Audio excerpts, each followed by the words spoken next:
welcome to the Nitschke Podcast. I'm so excited we've got the lovely Sam Jones here today. Thank you, Sam, for coming on. That's all right. Thank you for having me. It's a pleasure. Yeah. It's a pleasure. Sam, for those that are tuning into our podcast today that haven't met you before, tell us a bit about yourself and why you're here today on the Nitschke Podcast. Okay.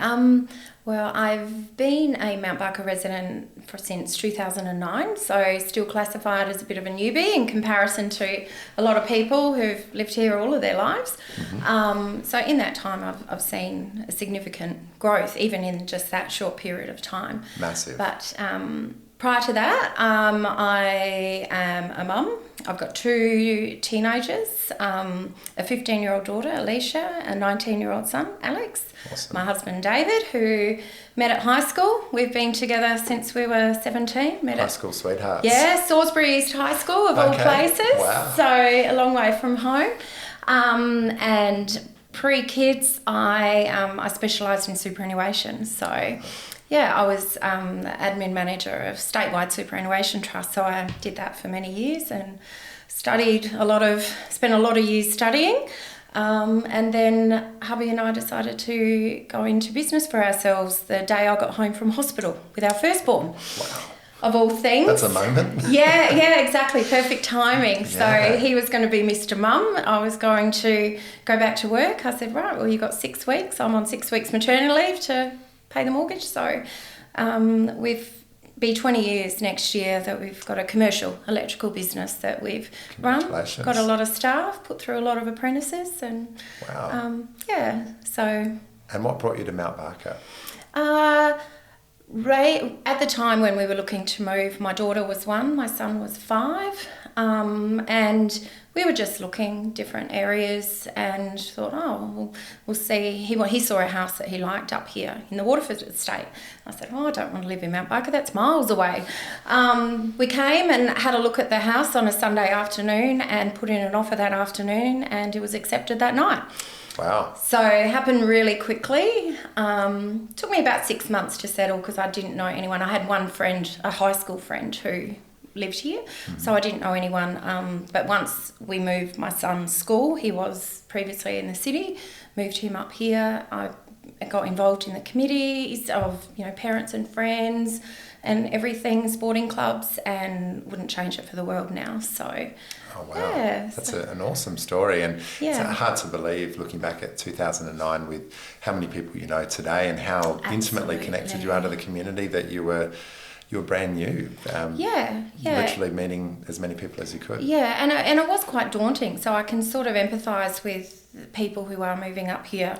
With all the growth that we've got, there are a lot of new families coming in here that don't have a support network around them. So that's where community, I think, is really important. And just I was blown away with the amount of sporting clubs and what an emphasis sport played. And when I discovered the Courier, when I first moved here, my friend said, we've got a local paper. I'm like, really?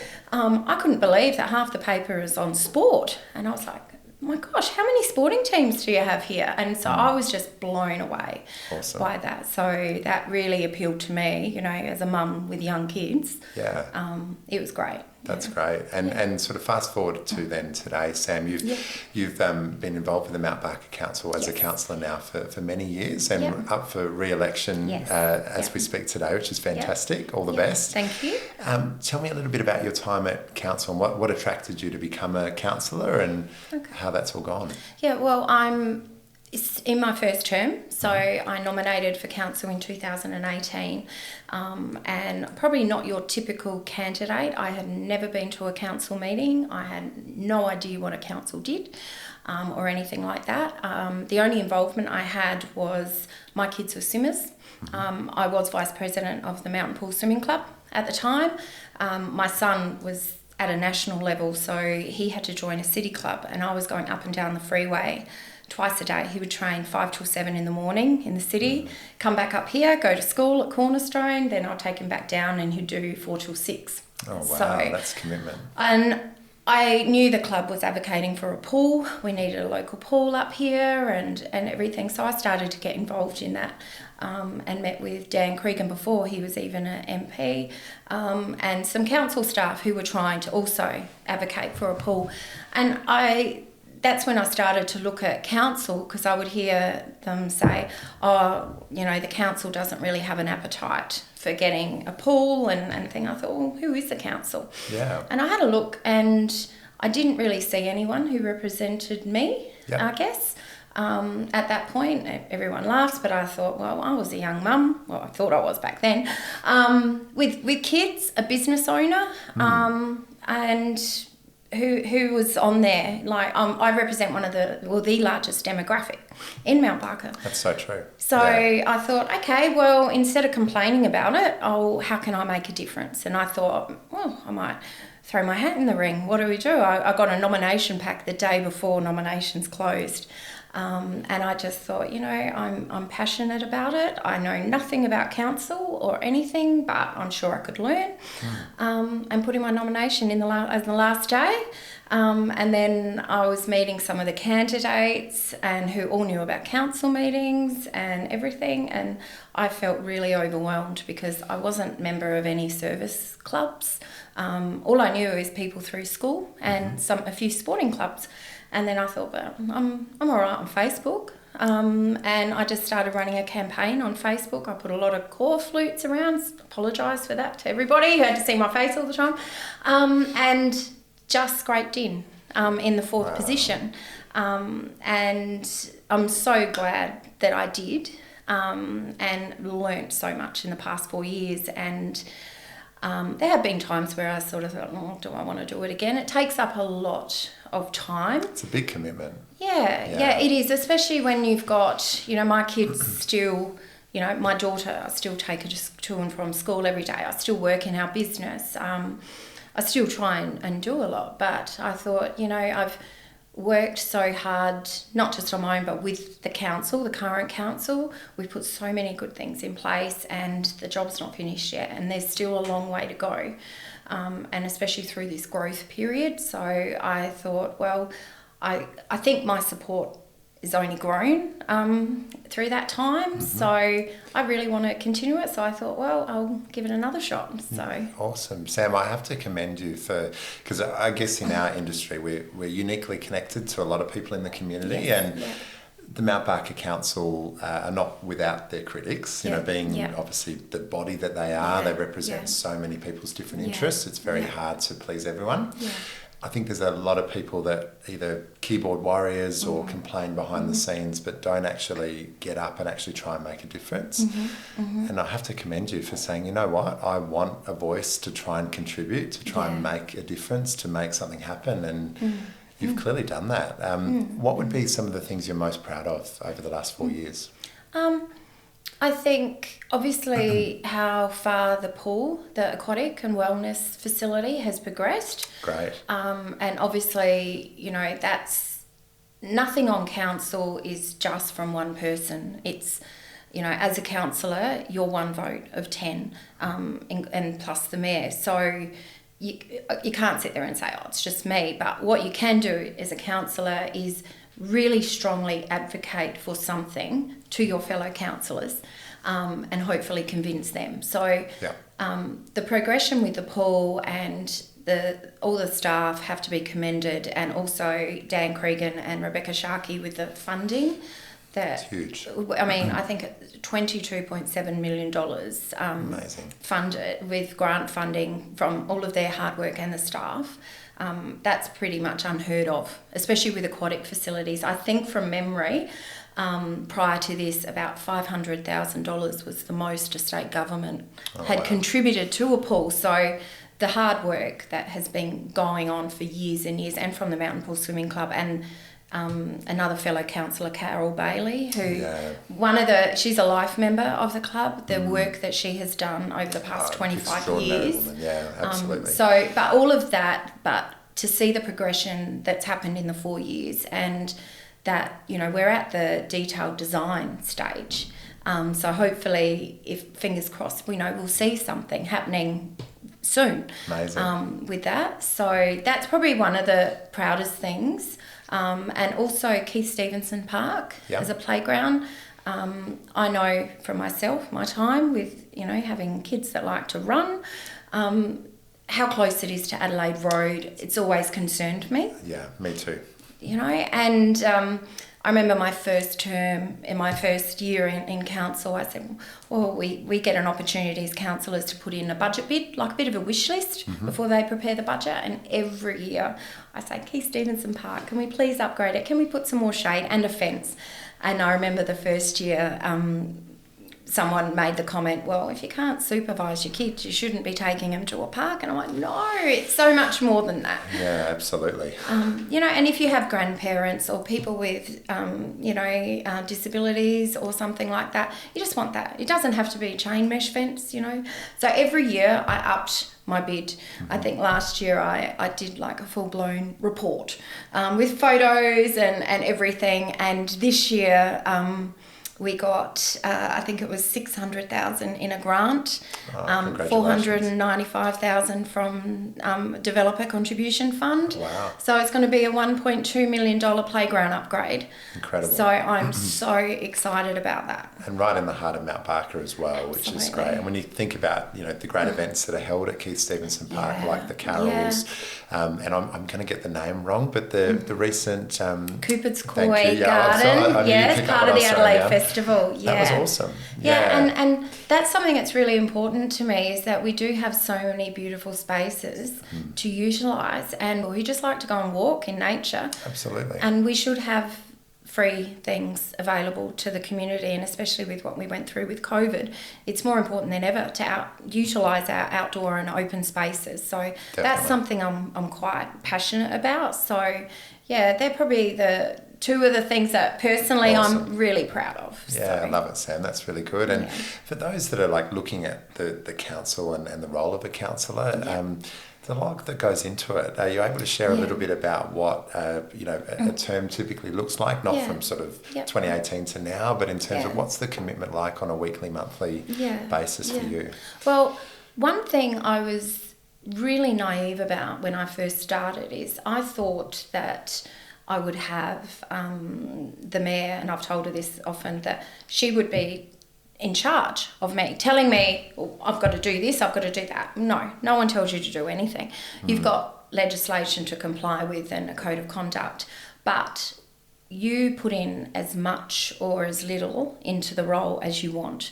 Interesting. So no one's there telling you, you're not an employee of anybody. Yep. And the mayor simply runs the meeting, is the leadership, I guess, of the group.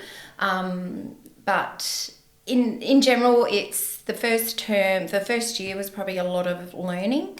We have a lot of mandatory training that has to take place. So we're learning about codes of conduct, meeting procedures, financial statements and things like that. So some of us, we all have our strengths, and that's, I guess, what makes a really good council is when you have a diverse group. So it's not like you need to be an accountant or you need to be a lawyer or anything. The more diverse the bunch, the better decision making that takes place. So the different perspectives. So the first couple of years were learning. I would say it probably took me 2.5, 3 years, I would say, doing my apprenticeship. And it's probably only been the last 12 months that I've sort of really been able to be effective, really effective. It also involves a lot of reading. I can imagine. We have a council meeting the first Monday of every month. We would generally get an agenda. Sometimes, it could be 500-600 pages, sometimes 300 pages. So I read every single page and attachment and submission word for word. That's not a requirement. We get a report, get a staff recommendation. We can just skim through that, but I read absolutely everything. So, so I pretty much spend a whole weekend before a council meeting reading the material, considering it, asking a lot of questions of staff before the meeting takes place. So a lot of work has gone into it before we actually get to a meeting. So, and then obviously you do the meeting, and in between that you're dealing with residents, with businesses. Just, you can't solve problems, but you act as a conduit between the person or the community or business and the council staff. So you help them link together to achieve really good outcomes. So as a councillor, you can't just say, okay, I'm going to do this, or I'm going to make this change, or I'm going to lower rates, or you can't do any of that on your own. No. Even less as a mayor, you have no say. So, well, I think a lot of people don't understand from the mayor's perspective. They have the deciding vote, but they don't have like a more powerful vote. They're not the benevolent leader of all. It's they're really Absolutely. only to cover it if it's a split vote on things. Yeah, and that's what people, I guess, don't realise, and it's probably more important now that there are two, I know of two, the current mayor and another fellow councillor who has nominated to be mayor. So it's the first time in many years it's been contested. But the role of a mayor is, you're the figurehead of council. The only person you have control of over council is the CEO. You have nothing to do with the staff or how the council is run, I guess, other than at a strategic level. But even then, you don't have a say. It goes down to the 10 councillors. So you actually have more power as a councillor. It feels that way, yeah. Yeah, but and I think the only time the mayor gets involved, like you said, is a casting vote. And in the 4 years, I think Mayor Ann's probably only had a casting vote maybe 4 or 5 times. But the other time, so even as a councillor, I could be really passionate about something, and there have been many times where it's been 9-1 and I've been the one. I've gone home in tears thinking, they've just got it so wrong, things like that. But you have to be able to advocate for something and convince your fellow councillors. So, yeah, it's a tough gig. It is, but I wasn't aware of all of that beforehand. And I do, like I said, I think it takes a good few years to really understand your role and be effective in that role. Well said. And we were saying off camera before, but something that really impresses me, Sam, about how you operate in your role as a councillor is on that social media side of things. You front up, you're engaged in conversations. Some of the local community groups can be a bit wild, and you're not afraid to, obviously hear all perspectives, but then, as you say, advocate for your beliefs and your role as a councillor. So it's really good that you're doing that, and that's a lot of extra work that you're doing in your personal time to drive that forward as well. But it's important. Well, I think, and a lot of people, especially early on, advised me to stay away from social media. Can imagine. And I can totally understand that. Even my hubby, he hates reading some of the stuff, and he stays well out of it. But he sees some of the private messages I get, and some have been pretty horrid. But at the same time, I get, for every terrible one, I probably get 5 to 10 really supportive ones. So I focus on those. That's what it's all about. Yeah, but that again took me a couple of years to learn as well. But the way I see it is there are a lot of people who are not out in the community, and I know that when I was bringing up my kids when I was young and had to spend a lot more time at home, Facebook and the mums groups and things like that, I got so much support and so much information from. So I thought, well, if I make that my medium, because I don't door knock, that's one of my things. There's nothing against door knocking to try and gain support, nothing against the people that do it, but that's just not me. I'll be terrified. The first person who told me to go away, that's it, I'll never go back. And so that I use Facebook as my medium, and I really think it's important to engage. And I know there are a lot of people that appreciate it, and those people that I get the negative comments, and they tend to be the same sort of people that I see everywhere. And I just think it's probably more so their issue than mine. I was going to say, it's sometimes a reflection of them more so than the great work that you've done. Yeah. And I've gotten a little bit braver in that I actually try and make light of it and just, I like the recent posts you've been doing around, okay, we're going to do an experiment. Yeah, it's only going to be a positive Yes, message about what you love about the area or a particular thing. Yeah. Great idea. Yeah, and that I'll be honest and say that the last couple of weeks, that's what's really lifted me. Awesome. Is the first one that I did, and I think I did it because it was just after the rates time, and everyone complains about the rates, and I don't like my rates either. I pay them, but there's a lot more involved than, you can't just say, well, let's get rid of the council, because as a councillor, you've got the same sort of responsibility as a director of a business. You can't, it has to be sustainable. You can't run an insolvent business. You can't run an insolvent council. No. And, I see the amount of work that goes on behind the scenes with the staff. There was $150,000 that was cut from expenditure before the budget to try and keep it low. And whilst everyone wants rates lower, we were well below CPI, which is quite an achievement. And people still complained, and I would wish I didn't pay rates either, but I'm pretty happy with what we've got and our surroundings as well. So after all of that negativity, I thought, surely there's something people like about Mount Barker. I never expected to have nearly 300 comments, and there were so many people that I never normally see engage on Facebook were saying, I actually love this, I love that, and then I was getting all of these private messages saying, thank you so much, we love where we live, it's just so good to celebrate it. So good on you. I think sometimes the negative minority squash down, the majority that are feeling quite positive about the area, but feel like if they share it on social media, it's they're going to cop what you cop as a councillor in terms of the negative DMs and everything. I've got some really, the other councillors on council, fabulous councillors, really, really effective, engage really well, but they just stay away from social media. Not because they're not effective, but just because, it's pretty wild. Yeah, my hubby, he probably won't mind me saying it, he calls me Bambi. He said, you just stick your head up, this little innocent thing, stick your head up above the in the field, and you get shot at.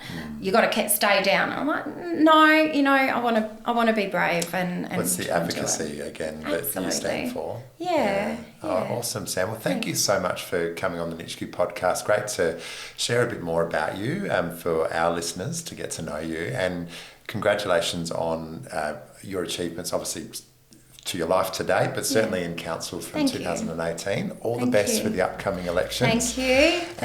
Thank you for being a part of the Nitschke Podcast. Great. Thanks for having me. Thanks, Sam. Thank you. Ciao.